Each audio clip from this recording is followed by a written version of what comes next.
എൻ്റെ പ്രിയ സുഹൃത്തു കൂടിയായ ശ്രീ ഭാസ്കര മാഷ്, ഈ പരിപാടി പങ്കെടുത്തുകൊണ്ടിരിക്കുന്ന നമ്മുടെ ഗ്രാമപഞ്ചായത്തിൻ്റെ പ്രസിഡന്റ് ശ്രീ സത്യപാൽ, സ്വാഗതം പറഞ്ഞ മരുതേട്ടൻ വാർഡ് മെമ്പർ, അതുപോലെ തന്നെ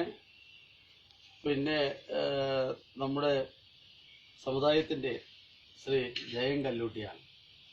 ഇന്നത്തെ വിശിഷ്ട വ്യക്തി സംസ്കൃതം കവിതാരചനയിൽ സ്റ്റേറ്റ് തല വിദ്യാഭ്യാസ വകുപ്പ് നടത്തിയതിൽ 1ാം സ്ഥാനം അർഹരായിട്ടുള്ള നാളെയുടെ സംസ്കൃതത്തിൽ വിദ്വാനും പണ്ഡിതനുമാവേണ്ട നമ്മുടെ നാട്ടുകാരൻ ശ്രീ അനിൽ പൊന്നേലിക്കൽ. ഈ പരിപാടിയിൽ ആകസ്മികമായിട്ടാണെങ്കിലും 2 റിട്ടയറുകാരുണ്ട്, അതുപോലെ തന്നെ ഈ നാട്ടിലെ പൊതുജനങ്ങളുണ്ട്.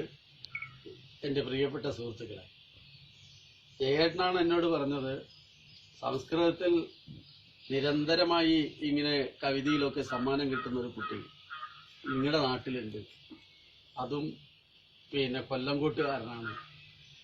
കൊല്ലംകോട്ടുകാരന് അതാണ് നമ്മളറിയാത്ത സംസ്കൃത വിദ്വാൻ. അപ്പൊ ഇന്നടത്താണ് വീട് എന്നൊക്കെ പറയാം. അറിയുക മാത്രമല്ല, അവരുടെ ജംഗം ശബ്ദത്തിന്റെ ഭാഗമായി ഒരു ആദരവ് കൊടുക്കണം.